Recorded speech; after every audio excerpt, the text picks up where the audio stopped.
বাংলাদেশের ই স্পোর্টস মানচিত্রে এমন কিছু নাম আছে যারা শুধু খেলোয়াড় নন, বরং এক একটি আবেগ। সেই তালিকার একদম শীর্ষে যার নাম উচ্চারিত হয় তিনি হলেন উমর ফারুক, যাকে পুরো বিশ্ব চেনে আর এইচকে ফ্লিকার নামে।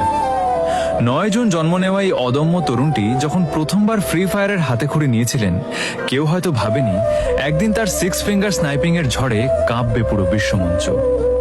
ফ্লিকার মানেই ছিল রেড হক্সের সেই অতন্দ্র প্রহরী, যার স্নাইপারের লেন্স থেকে কোনো শত্রু রক্ষা পেত না। তার ক্যারিয়ারের স্বর্ণালী সময় আমরা দেখেছি বিশ্বমঞ্চে। ই স্পোর্টস ওয়ার্ল্ড কাপ 2025-এর সেই উত্তপ্ত লোভের কথা কি মনে আছে? রিয়াদের মাটিতে বিশ্বের বাঘা বাঘা স্নাইপারদের পেছনে ফেলে তিনি যখন স্টার প্লেয়ার তালিকার দ্বিতীয় স্থানটি দখল করেন, তখন বিদেশের ধারাভাষ্যকাররাও অবাক হয়ে তাকিয়েছিলেন বাংলাদেশের এই বাঘের দিকে। শুধু তাই নয়, FFWS গ্লোবাল ফাইনালস 2025-এ দেশের প্রতিনিধি হিসেবে তার পারফরমেন্স ছিল এক কথায় অনবদ্য। ডোমেস্টিক লবিতেও তিনি ছিলেন অপ্রতিরোধ্য। FFBC-তে 37 কিল আর 22,000 ড্যামেজ নিয়ে তার MVP হওয়া ছিল স্রেফ সময়ের ব্যাপার।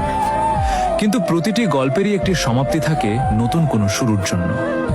দীর্ঘদিনের চেনা জার্সি, চেনা সতীর্থ আর অগণিত সাফল্যের স্মৃতি নিয়ে গত 25 ডিসেম্বর 2025 তারিখে ফ্লিকার এক কঠিন সিদ্ধান্ত নেন। তিনি আনুষ্ঠানিকভাবে ঘোষণা করেন রেড হক্স RHK থেকে নিজের বিদায়ের কথা। ভক্তদের মনে তখন বিষাদের ছায়া।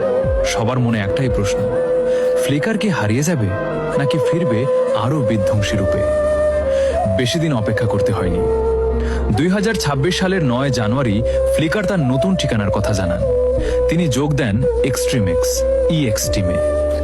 অনেকে হয়তো ভেবেছিলেন দল বদলে ফ্লিকারের ধার কমে যাবে, কিন্তু ফ্লিকার প্রমাণ করেছেন বাঘ তার ডেরা বদলালেও শিকার করার কৌশল ভোলে না। আজ ফ্লিকারের গায়ে রেড হক্সের জার্সি নেই, কিন্তু তার হাতে সেই একই স্নাইপার আছে যা আজও লক্ষ্য এখন একটাই, নতুন টিমে নতুন উদ্যমে আবারও বিশ্ব জয় করা। দল বদলেছে, জার্সি বদলেছে, কিন্তু ফ্লিকারের সেই হার না মানা মানসিকতা আজও অটুট। বাংলাদেশের এই স্নাইপার কিং এর নতুন এই যুদ্ধের সাক্ষী হতে আপনারা কি প্রস্তুত? নতুন জার্সিতে ফ্লিকারের এই রাজকীয় প্রত্যাবর্তন দেখতে চোখ রাখুন ই স্পোর্টসের আঙিনায়।